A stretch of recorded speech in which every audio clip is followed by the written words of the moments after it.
Welcome, everyone. My name is Bita Sinajani. I'm a staff member here at the Canadian Drug Policy Coalition. And in a few moments, I will introduce my colleague, Nicole Luongo, Systems Change and Policy Analyst, who will take us through CDPC's Addiction Treatment Position Statement. So that will be a presentation of about 30 to 35 minutes. And after that, we'll have time for questions. We have some questions that were submitted in advance through social media and email. So thank you to those of you who submitted those questions. And we'll also take some questions from the Q&A tab. So at the bottom, I'm just seeing, hopefully everyone can hear me okay. Please let me know if there are any issues. We'll try and resolve those. Okay, thank you for the thumbs up. So in order, during our Q&A, if you'd like to submit some questions, please click on the Q&A button at the bottom, and you can also scroll through and upvote questions that you would like to see answered. We'll do our best to get to all of them, but in our limited time together, we may need to prioritize, but please go ahead and use that button. And we first shared the statement in our newsletter, which is a great way to keep up to date on our work and our materials. If you're not yet on our email list, please sign up using the link below. And I also wanted to name that this is a conversation that's personal for many people. And so by joining us today, we ask that you agree to engage with respect and fairness. Another note that we will remove any AI note takers from the session. And moving on, I'll bring us to a territorial acknowledgement. The Canadian Drug Policy Coalition is a remote organization. Our staff and board members live and work on the lands of many different nations across the lands currently and colonially known as Canada, which is located on treaty lands, stolen lands, and the unceded territories of Indigenous communities and nations who have stewarded it since time immemorial. We are committed to work to address the ongoing injustice and violence and resulting health, cultural, and socioeconomic inequities faced by Indigenous peoples that contribute to the disproportionate impact of the unregulated drug crisis on Indigenous communities. And today I'm joining you from Toronto, the traditional territory of many nations, including the Mississaugas of the Credit, the Anishinaabe, Chippewa, Haudenosaunee, and Wendat peoples. In today's webinar, Nicole, Policy and Systems Change Analyst at CDPC, will walk us through our position statement. Now, we initially released this in December 2025, and it has been a key touch point for conversation, learning, and engagement. And it emerged at a time where increasingly the policy conversation has been focused on addiction treatment and particularly forced treatment as a policy solution to the overlapping crisis we face. We're seeing addiction treatment become a larger part of the policy landscape, and it's taking place within a context of a housing crisis and a toxic drug crisis that has intensified over the past several years with recent statements coming out of the Ontario big city mayors, as well as the mayor of Vancouver, among others. This policy position is intended to place addiction treatment in context, to outline what is needed for treatment to meet the needs of people, and to establish that treatment is one piece of a bigger picture. And now it's my pleasure to pass it over to Nicole Luongo. Thank you so much, Bita. I'm going to assume that everyone can hear me. I'm a little bit grateful that I can't see all of you because I understand there are quite a number of folks here today. So thank you all for being here.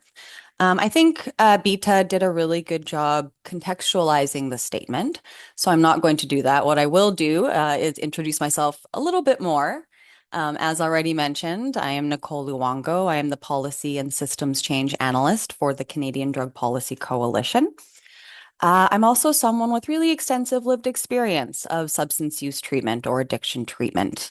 That has really shaped a significant part of my life. and informs all of the work I do at CDPC as well. That being said, as we like to say, although, all of us are kind of personally attached to this work for various reasons, everything I'm about to say to you does have a pretty robust evidence base, so it's not my personal opinion only. And with that, I don't think I need to say much more about kind of why we release the statement or the timing. As has already been mentioned, the topic of substance use treatment or addiction treatment is kind of a hot button issue right now, particularly the idea of involuntary or forced treatment, otherwise known as administrative detention. But at the same time, we recognize that the treatment landscape has needed a radical overhaul for quite some time. It has always been designed to fail people who use drugs, to be honest. And so while involuntary treatment is really taking up a lot of air in the room at the moment, and we know people are very eager to discuss it, we are hoping to, take this opportunity really to have broader conversations about all treatment that are long overdue. And I know that there are people here today from like many diverse vantage points. All of you occupy different roles. Some of you work within the treatment sector. Not everyone does, of course. Some of you are people with lived experience. Some of you are people who love someone with lived experience. And so, regardless of kind of how you're arriving today, we do want you to be able to use the statement. We want you to be able to refer to it in your own advocacy efforts, cite it if you are someone who writes policy documents, and reach out about it if you'd like as well. We are available to chat about it, or speaking for myself, I am. And the last thing I'll say before launching into the content of the statement is that this will be about half an hour of me monologuing. I know normally our webinars are panel events and, maybe a little more exciting than that. But again, we just wanted to have everyone have a good idea of what is in the statement so you feel comfortable referring to it. So thank you all so much for being here. So moving into a description of the statement. The first thing that was really important for us was to acknowledge that there is a lack of clarity and consistency regarding what addiction even is. And we can't take for granted that everyone defines addiction the same way. There are so many kind of common sense assumptions embedded into how we think and talk about addiction. And those really warrant interrogation before we can have a nuanced conversation about addiction treatment. Now, obviously, a statement of this type can't comprehensively address, the countless ways that societies have made sense of addiction throughout all of human history. But the statement does offer a very abridged summary of how our understanding of alcohol and drug addiction, specifically what we now call substance use disorders, has evolved. So, just to summarize here, for many centuries, there have been varying degrees of Christian religious influence in our discussions about addiction. And framing addiction as a sin or a moral failing has been very useful for settler colonial and imperial projects in Canada and elsewhere. That's really important to recognize. Now, in more recent years, kind of those religious or moral models of addiction have been joined by ones that appear more scientific, but really still have quite a sparse evidence base. In recent decades, the brain disease model of addiction in particular has become popular. It is a fairly new development, though. So to kind of just offer some insight into where this idea that addiction is a brain disease comes from, it emerged in the 1990s alongside advancements in neuroscientific technologies, and equally as important, I'd argue, the entrenchment of neoliberal austerity, the rising influence of pharmaceutical industries, and the demand from insurance companies to be able to neatly categorize people. So, how we understand addiction and the belief that addiction is a brain disease can't be separated from the social, political, and economic kind of forces that were occurring at the time and still are occurring. Now, when we say the brain disease model of addiction, what we're referring to is this idea that addiction is a chronic, relapsing brain disease that is primarily caused by things like genetics, our hormones, and neurobiological influences within the individual body and mind. And it's important to point out that ideologically, the brain disease model is really politically potent.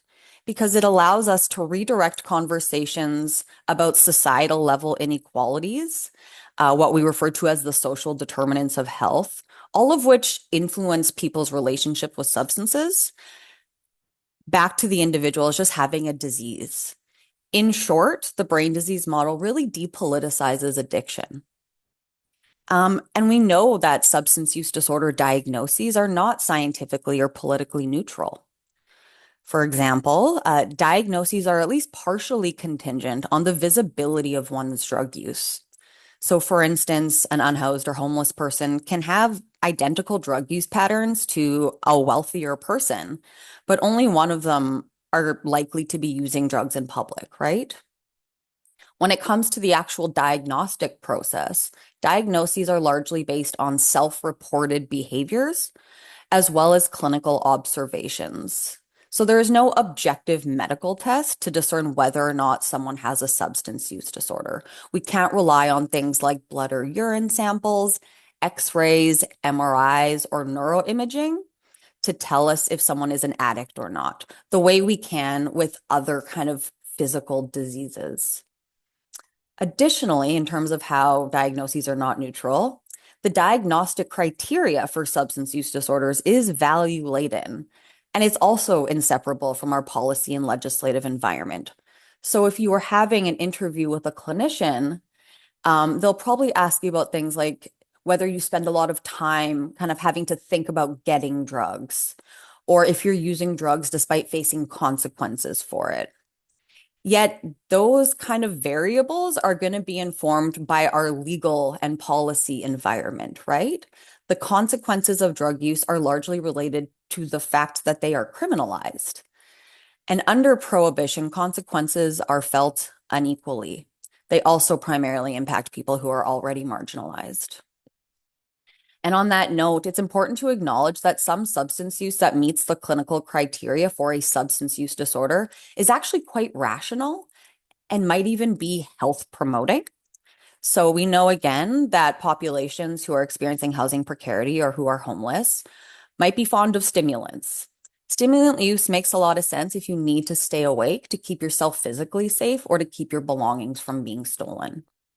Drug use is also a great way to alleviate pain, and there's a lot of pain associated with depression. So, rates of substance use disorder diagnoses for these reasons are not distributed evenly among different populations. People who are poor, who are homeless, who have indigenous ancestry, who are racialized, who may be sexual and gender minorities, who are disabled, and so on, are more likely to be diagnosed with a substance use disorder because there is a higher probability that their lives may be harder. And their use may also be more visible because they're more likely to be under some form of surveillance. So, all of this really should call into question this idea that addiction is just a brain disease that develops kind of arbitrarily or almost entirely due to individual level genetic and neurobiological factors rather than environmental or policy ones. So, for these reasons, before even talking about what addiction treatment should look like, the position statement emphasizes that treatment is not a substitute for meeting material needs or for reforming the laws and policies that drive so much substance-related harm. We need to see robust investments in poverty reduction, in safe, affordable housing, in education and employment opportunities, in family reunification programs, etc. And all of these would very likely reduce some of the demand we see for criminalized drugs, as well as rates of substance use disorder diagnoses. And it always bears repeating that under drug prohibition, the drug supply will remain unregulated and therefore increasingly toxic, potent, and contaminated. And so everyone who is using unregulated drugs is going to remain at high risk of overdose and overdose death, regardless of their relationship to drugs. All of that being said, even in a utopian society, there would probably still be people who develop relationships with drugs that they aren't satisfied with, that they may feel are harmful, and who, as a result, may want to pursue addiction treatment. So, none of what I've just said negates the fact that chaotic, compulsive, problematic, however you want to call them, relationships with substances are real and they can be very, very painful. I know that from experience. So this brings me to the core principles of the statement itself. I'm just going to start by reviewing each principle with a bit of a description of where our current treatment landscape is at and where it falls short, followed by kind of a high-level summary of our proposals for improvement. So to begin, treatment has to be accessible. So right now, there are no federal regulations or real directives for addiction treatment. Healthcare is, of course, the responsibility of the provinces and territories, but the federal government provides funding to the provinces and territories through something called the Canada Health Transfer on the condition that healthcare services meet the criteria of being publicly administered, comprehensive, universal, portable, and accessible. Yet a ton of addiction treatment in Canada is privatized, or it operates through kind of a hybrid public-private model, and it's therefore excluded from many of the guarantees of the Canada Health Act.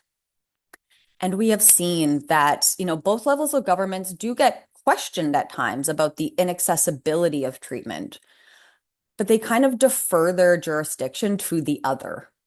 And as a result, publicly funded treatment is not accessible to a lot of people who are trying to pursue it. The public system has enormous wait lists. It has confusing bureaucracy. And depending on where you're located, the closest physical space to go could be hours away. And then while there is, a fair bit of private treatment that exists in Canada, the cost of it is prohibitive for many. It can be astronomically expensive. So the first thing we kind of assert is that all people should have access to regulated, high quality, evidence-based, and voluntary addiction treatment as part of universal healthcare in Canada. We need to see a decisive shift away from privatized treatment. We'd like to see services be integrated into the broader healthcare system and be available for as long as they are needed, not on a time-limited or temporary basis. So right now, the status quo can look a lot like entering a 28-day program and then having to leave quite unceremoniously without a lot of follow-up supports. We'd like to see kind of indefinite care be publicly available. Now, moving on, I think most people are on board with making treatment more accessible. That is not really a partisan statement. I think people of all political stripes agree that there needs to be more treatment. But what we hear a lot less about is that the treatment that exists also needs to be better quality. A lot of people, I think, hear the term treatment, and without any, personal experience of it, they associate it with care, with benevolence, and that makes sense. But the reality, unfortunately, is much darker. A lot of treatment that is available to people is of really poor quality. And that's in part because Canada does not have national standards for addiction treatment. Most jurisdictions have no training or certification requirement for those providing care through addiction treatment programs that are privatized. And where provincial accreditation systems exist, they're very rarely enforced. Residential facilities in particular are not often required to track service user outcomes or publicly share reports of abuse or deaths. So reports of abuse and harm in treatment centers, rarely kind of break containment. Having been there myself, there's often whispers of things that happened among patients and residents and clients, but the broader public doesn't hear about these things very often. The rare instance where, something appears in the media means that like a very brave individual has had to actually be a whistleblower and pursue it. Beyond that, residential addiction treatment still overwhelmingly mandates abstinence. And we know that that puts people at a really significant risk of overdose fatality if they resume use after leaving, which many people do. Additionally, and kind of relatedly, a substantial portion of treatment remains ideologically rooted in the 12 steps and 12 traditions of Alcoholics Anonymous and other 12-step programs. And again, that is not to dismiss or disparage 12-step programs. There are a lot of people who credit them with being life-saving and life-affirming, but they are not evidence-based in the way that treatment ought to be evidence-based. So while we say that, 12-step programs should be available to people in treatment, they shouldn't be the only modality and they should never be mandatory. So treatment, overall should be led by the individual in terms of their needs and goals. That would make it truly patient-centered. And we'd like to see public funding for treatment contingent upon regular demonstration through independent assessment that regulations, standards of care, and patient rights are being upheld. There need to be pathways for recourse if someone does experience significant harm or any harm. And we'd like to see the creation of centralized provincial databases of all treatment services, as well as the introduction of standardized and transparent mechanisms to track server user outcomes. So we'd like to see the end of treatment centers, kind of self-reporting their own success rates, because those always seem to be really, really high. You go on their websites. Next, treatment needs to be culturally responsive. So a lot of treatment right now, as I've just mentioned, still is kind of delivered through a one-size-fits-all model. And these models tend to be very rooted in kind of what we'll call Western ideas of individualism and empiricism that often frame health as no more than the absence of sickness or disease. And so there isn't a ton of treatment, particularly publicly funded treatment, that accounts for the very unique kind of cultural and material realities of Indigenous folks, of racialized communities, of immigrant and refugee communities, as well as other groups. Now, it's not up to me to, dictate what treatment should look like that is culturally responsive. We define cultural responsiveness as supporting community-led responses and incorporating relevant cultural factors and cultural safety into the planning, implementation, and evaluation of services. So again, I'm not going to sit here and tell every community what their needs are. That would really defeat the purpose of trying to be culturally responsive. But we endorse diverse communities being equipped and resources to lead all stages of service design and delivery.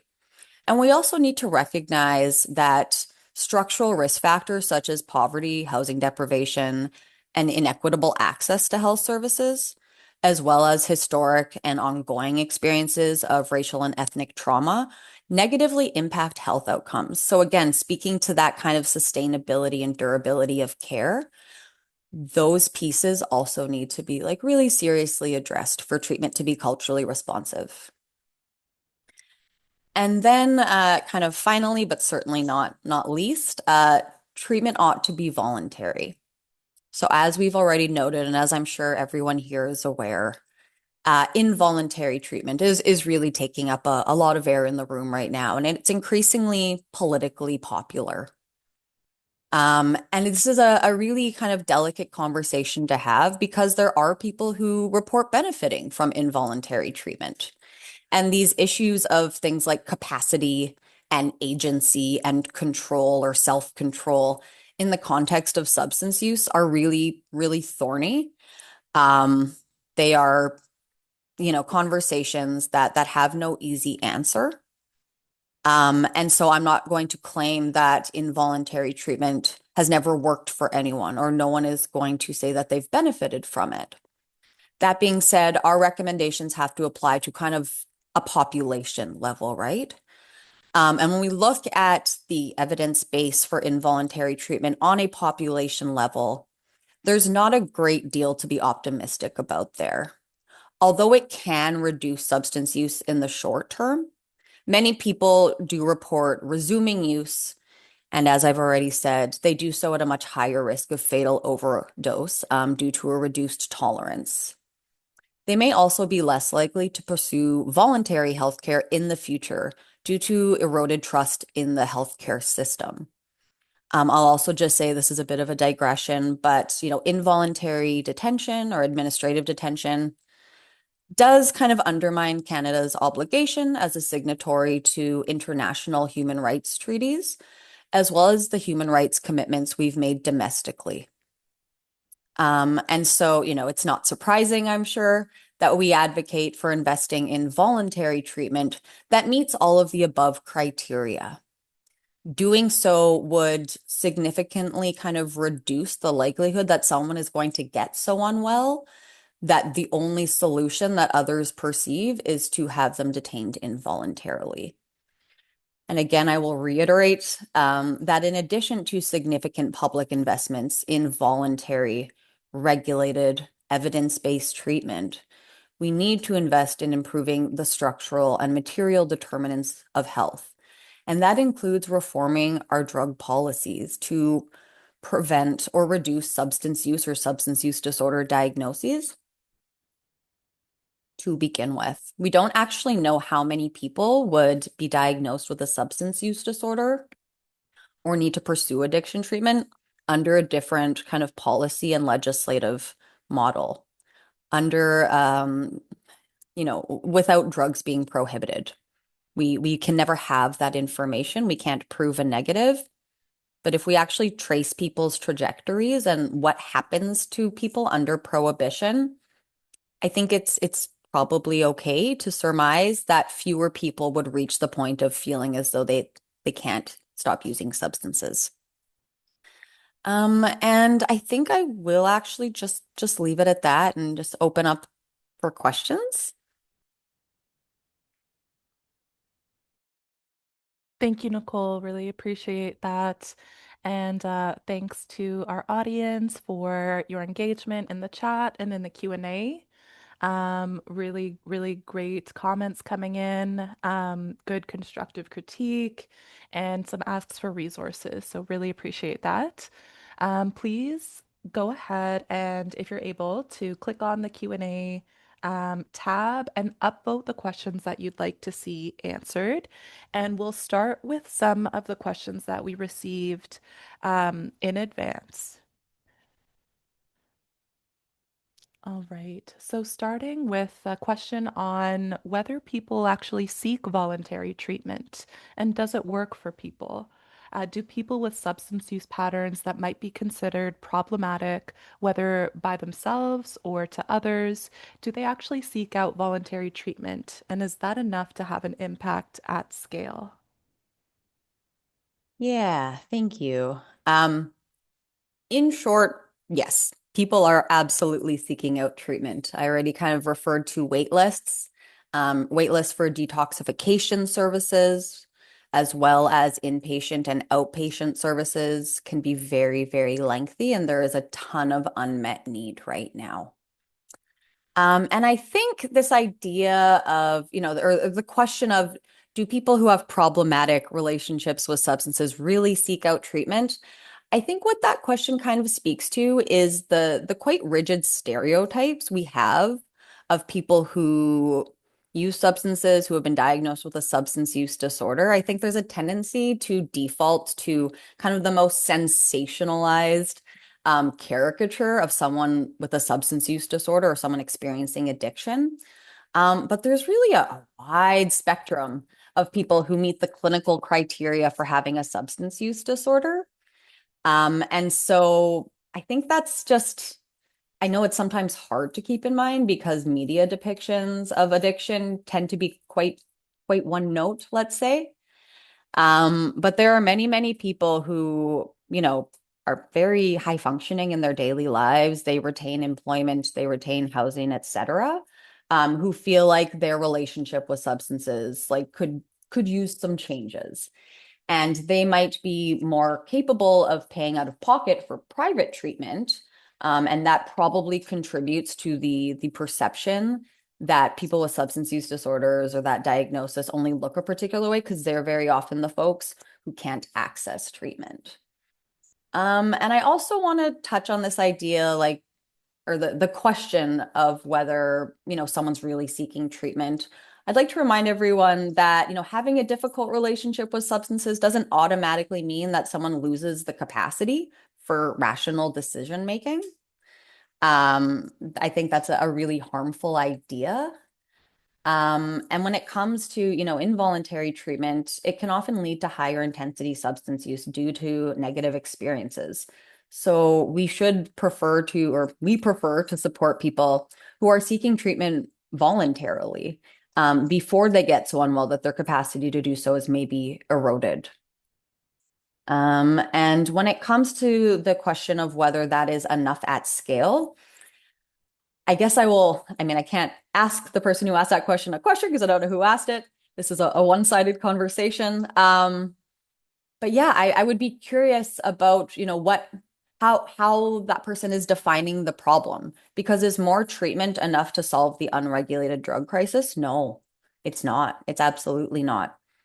Many, if not most people who are dying of accidental overdose do not have a substance use disorder. They are a recreational user or an episodic user. And so they don't really require or need to pursue substance use treatment. And so when we're talking about the problem of overdose fatalities, the only thing that will actually solve that is providing people with access to a safe, regulated, predictable drug supply, as well as investing in those social determinants of health. Yeah, I'll leave it at that. Thank you for that, Nicole. Um, Flipping over to an upvoted question from the Q&A, which is asking for comment on drug recriminalization in BC. Any commentary on that? And also a question, a follow-up question. What do we do about this? Thank you for that. Yes, I have much commentary, which I don't think all of you are here for explicitly, so I'll try and keep it relatively brief. Let's see. When it comes to BC and the 3-year decriminalization policy pilot, we unfortunately were given a lot of insight in kind of what not to do.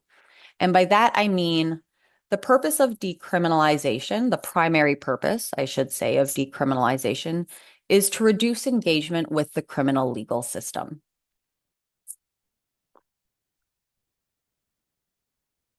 Reducing engagement with the criminal legal system should stand on its own as something worth pursuing, irrespective of other outcomes. Having a criminal record or experiencing incarceration or just experiencing kind of street level involvement with police really undermines people's kind of health and social outcomes. So decrim, if it only ever reduced engagement with the criminal legal system, would be a good policy to pursue. That being said, that's not how decrim in BC was framed. Initially, decrim in BC was presented by the government as a solution to the unregulated drug crisis. As I've just stated, it wasn't going to solve the unregulated drug crisis because decriminalization is not the same as legalization. It does not allow people to have access to a safe, predictable supply of drugs. So that was kind of a misstep. Decrim was also presented as something that would allow people to pursue healthcare supports, including substance use treatment. It could have done that, but we didn't see proportionate investments in healthcare. So although some people may have been more inclined to disclose that they were consuming criminalized substances to their healthcare providers, we didn't really see that accessibility increased. So a lot of folks were unfortunately not able to access treatment and still aren't. At the same time, rates of poverty and homelessness in BC have really kind of skyrocketed in recent years. Every 2 to 3 years, the province does what's called a point-in-time homeless count, where for a 24-hour period or one day, volunteers or people go out and kind of quite literally try to count how many homeless people there are. So obviously they get undercounts. But there was one done in, I believe, 2020, and then again in 2023, shortly after decriminalization was implemented. And in the greater Vancouver region alone, homelessness went up by about 32% during that time. So that's a really staggering statistic. And so as soon as decrim was implemented, we saw a lot of people begin to speak about public drug use and the perception that public drug use was increasing. We can't say definitively whether public drug use increased or not, because again, the province and no one else was actually measuring that, which is another lesson learned, I hope. But it's possible that there was an increase in public drug use, not because decrim was enabling that so much as there are just more and more people with nowhere to go. So rates of drug use, we don't think have changed that much, but rates of visible drug use have due to the increase in poverty and homelessness, which is all to say, fast forward to 2026, the fact that involuntary treatment has not only been discussed but is being pursued quite assertively, I think is, well, just really devastating. Um, yeah, it really is devastating. And the bit like that meme of, we've tried nothing and we're all out of ideas because decrim was not given a fair chance to be particularly effective. We were starting to see some outcomes, but there was just not enough time. You think we've had, what, 125 or so years of prohibition, and decrim was in place for a very, very brief period of time before it started being scaled back, alongside kind of cost of living and housing unaffordability crises that we're seeing across the province, across the country, and across much of the world. Um, People who use drugs have always been really convenient scapegoats for social problems. And that is, nothing has changed in that regard. So there might be a couple hundred extra involuntary treatment beds. I have a lot of fear for whomever ends up in them, and I hope it's never me. But beyond that, the actual, solutions that would involve things like access to housing and healthcare, and evidence-based treatment have not really been meaningfully invested in. So that's kind of where we're at in BC. Yeah. Thank you, Nicole. Um, Another question from the chat. Sorry, there's a ton of them. Thank you for these. It's helpful to see them all, even if we're not able to get to them all. So please keep them coming. A question from Sharon. In Alberta, we are staring down the barrel of involuntary treatment for youth and adults. Can you please suggest sources of evidence-based research that can help to counter some of this ideologically driven, wide-scale, so-called compassionate intervention? Yeah, absolutely. Maybe lazily of me. If you go to the position statement itself, it's pretty robustly cited. So I think it has hyperlinks, if not citations at the end. So again, that is a good starting point. Beyond that, I would refer folks to Health Justice, which is a BC-based organization, although they speak explicitly about kind of BC's Mental Health Act. We know that people who use substances are being increasingly captured under that. Not that we weren't before. But I think there, yeah, is going to be a kind of ongoing conversation about that, and they're a really great kind of resource for evidence-based recommendations for all treatment. Um, Jamie D. Livingston, has done a great analysis of kind of structural stigma in healthcare, that speaks to kind of the problems with existing services, not just inpatient treatment, but across the healthcare system, and the way that stigma is really embedded throughout it, and offers some alternatives. Um, yeah, I I think I'll leave it at that. Yeah. Thank you.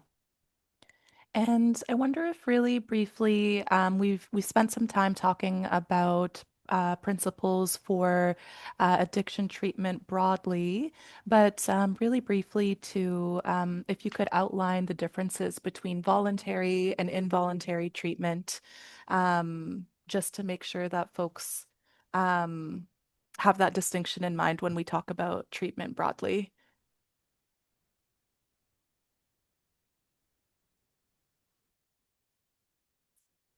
Yes, so sorry, just the distinction between voluntary and involuntary treatment? Yes, and that's a good question.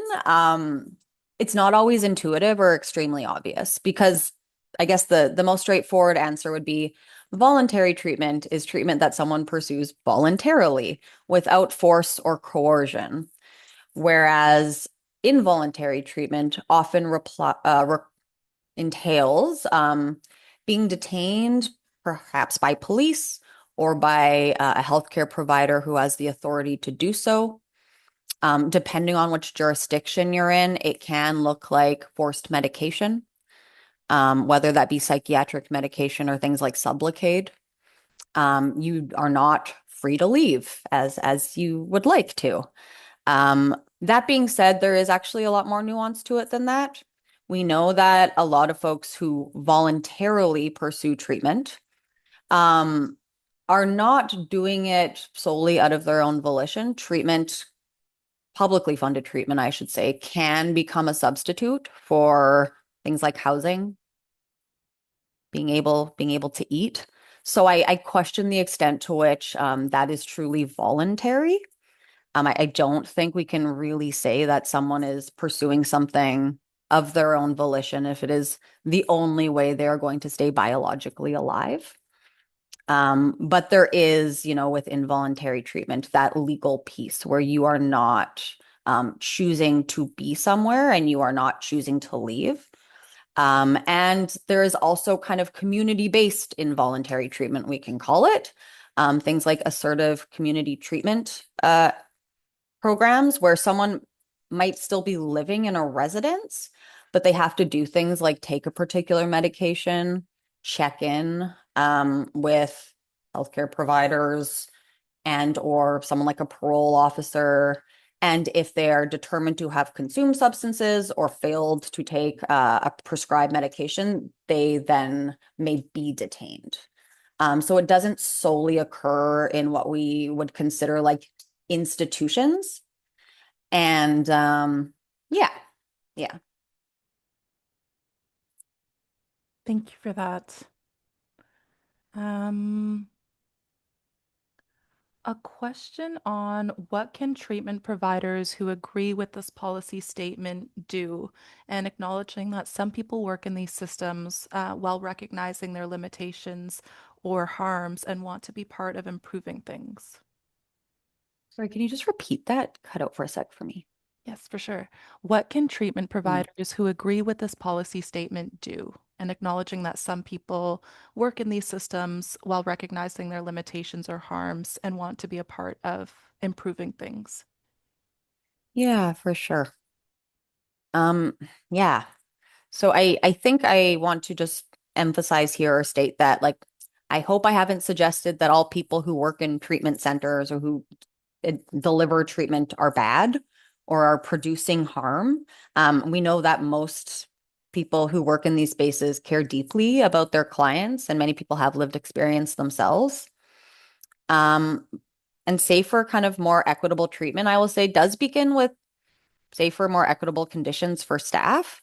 Often employees, especially those who are hired as peer workers, also contend with precarious and unsafe working conditions. And so, banding together either through unionization or otherwise, I think provides everyone working in these spaces with more collective power to advocate for better conditions for themselves and clients. I would also love to see, employees be more involved if you're not already, which I know many of you are, but if you're not, be involved in kind of advocacy efforts to ensure that treatment is publicly funded as part of universal health care. Now, of course, that is going to undermine some private treatment providers' interests. But ideally, it would be treatment providers who understand the benefit of public availability and are advocating for it. And I think that would or could contribute to also improving kind of access to treatment and treatment quality. And for those who are in positions of decision-making authority within residential facilities, um, I encourage you to assess the extent to which your policies and practices are evidence-based. So, for instance, is it mandatory to be abstinent? Why or why not? Again, the evidence really suggests that that does not work for many, many people. Um, are you able to evaluate whether treatment is like client-centered and flexible and tailored to meet the needs of individuals. Why or why not? In my experience and what I've observed is that often, like many policies and practices that exist in treatment settings, are really just kind of there due to inertia, or the reality that things are kind of done a certain way because they've always been done that way.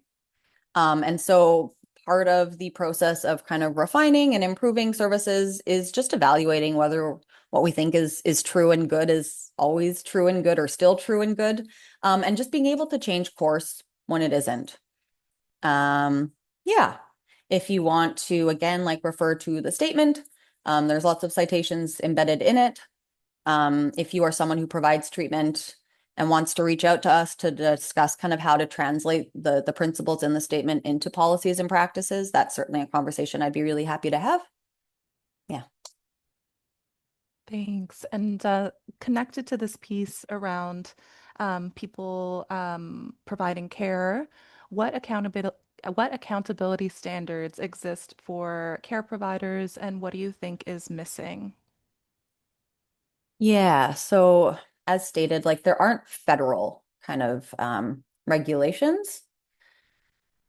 Provinces do tend to have like accreditation systems. I can never pronounce that word. I hope I'm saying it somewhat correctly. Or like, again, in theory, there are requirements to be able to operate, particularly as a residential facility, but we know that private facilities just don't really have much accountability or oversight, and there needs to be there. Now, services that are embedded within the public healthcare system are a bit distinct if they're hospital-based or community-based.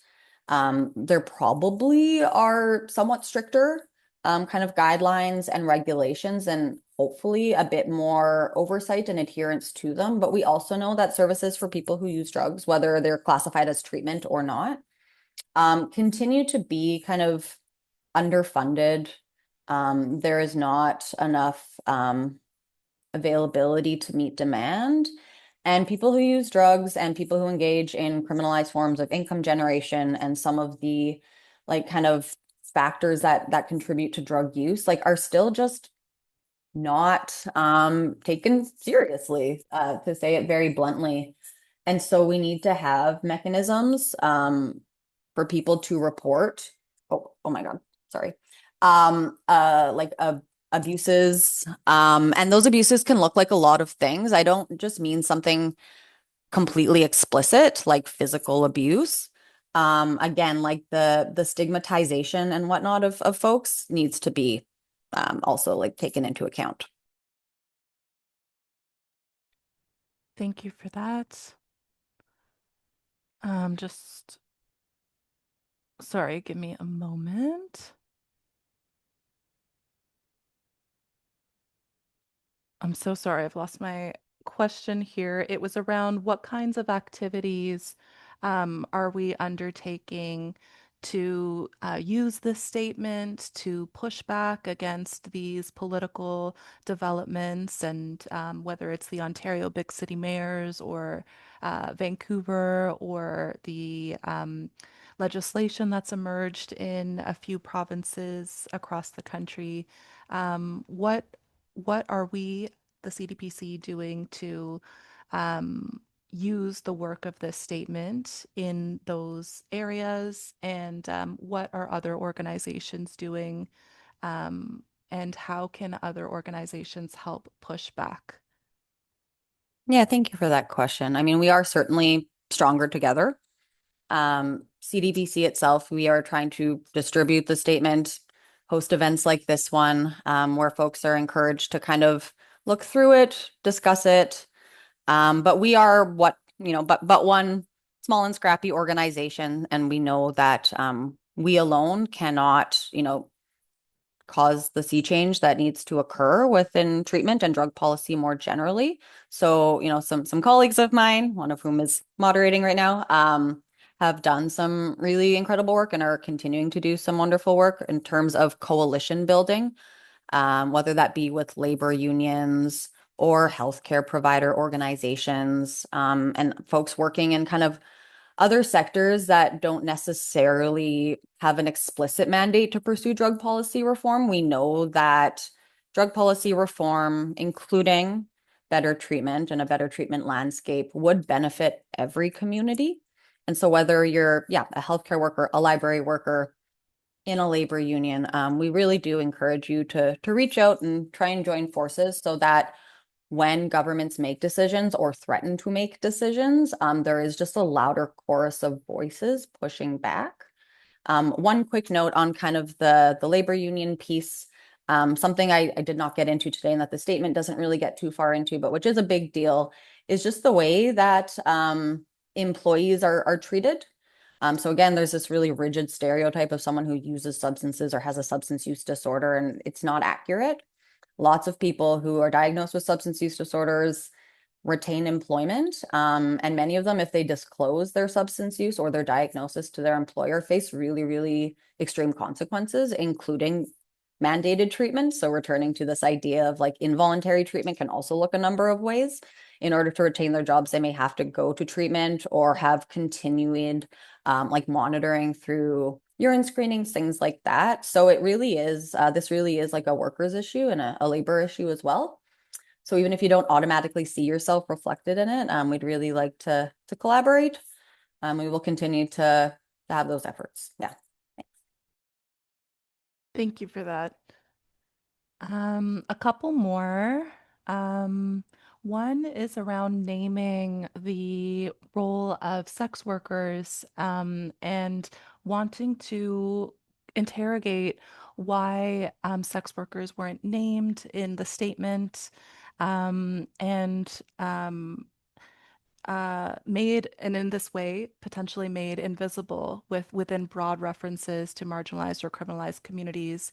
And the person also names that there are well documented intersections between the sorry, I lost the question again, but in movements for the liberation of sex workers, as well as people who use drugs.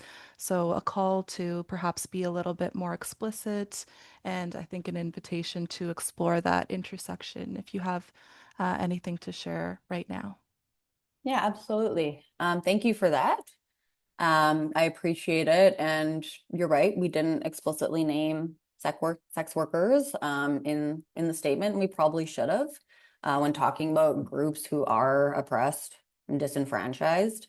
I know there is quite a bit of intersection between people who use substances and sex work. I myself have done sex work, former sex worker, so I do understand that, and I think we should make an edit. Yeah, especially when it comes to harm reduction. The harm reduction movement is very much born from the HIV/AIDS crisis, and it was sex workers who like have led a lot of harm reduction advocacy. So yeah, my apologies, and I think that's probably an edit we can make. Yeah. Thank you. And thank you, Susan, for bringing that question forward. Really appreciate it. We're almost at the end. So, Nicole, you touched on it a little bit, but again, what can people who agree with the statement do? How can folks take action on this issue? So in addition to what I've already said, people who use drugs, I think in a lot of ways are like the canaries in the coal mine. And the fact that like a lot of substance use treatment is privatized right now does not bode well for the rest of the healthcare system, right? And so if you are someone who cares about universally funded healthcare, I think, and is especially like doing advocacy around that, which I know a lot of great groups are. I think incorporating people who use drugs and drug users into your advocacy is a really good place to start. We are moving towards privatization in multiple areas and multiple jurisdictions. And there are many more organizations and entities resisting overall privatization than there are just resisting private addiction treatment. Unfortunately, this, private addiction treatment is still seen as a relatively niche issue, but it has ramifications for the entirety of healthcare. So if this is something you care about, please do get involved in local, healthcare advocacy and insist that addiction treatment be included in your efforts. As we've also discussed, the need for treatment probably would be reduced with better drug laws and policies. So, contributing to drug policy advocacy more generally will impact the treatment landscape because fewer people will have to accept the status quo and accept how we treat people who use drugs. Some really kind of easier things you can do. Join CDPC's mailing list for updates and ways to get involved. We send those out semi-regularly. And again, if you represent an organization that doesn't provide treatment or necessarily speak to drug policy specifically, but you see our interests as being shared. Again, if you are a member of a labor union, if you work in the like racial justice sphere, anywhere, because all of us, most of us, the vast majority of us have shared interests, right? Unless you are one of the very, very few people who is making decisions and benefiting economically from them, we have commonalities. So if there's any opportunities for collaboration, we're receptive to those. And also just like as individuals, participate in the democratic process wherever possible. Things like contacting your MP, deputing before, city councils when issues related to drug policy or use arise, which kind of unfortunately there's a lot of opportunities to do that right now. Um, we don't want to ever like discourage participation, but ultimately like we're better when there's many of us. Um, Having dinner table conversations, like quite literally at the dinner table or with people in your network who don't spend a great deal of time thinking about these issues, because many don't. Yeah, it's good to have those. And I think I will leave it at that. Thank you. Thanks so much, Nicole, for your work on the statement and for bringing us through today. Thank you, Jean, for interpreting for us. We really appreciate that. And a big thank you to all of the attendees for joining us today, for your questions, for your comments. Super helpful. We will read them all, we will consider them all, and really appreciate the engagement here. We will share a recording of this event over email in the next few days, as well as links to the resources and information discussed here. Please, you're welcome to keep the dialogue going. And we're very grateful for this opportunity. So thanks again and take good care.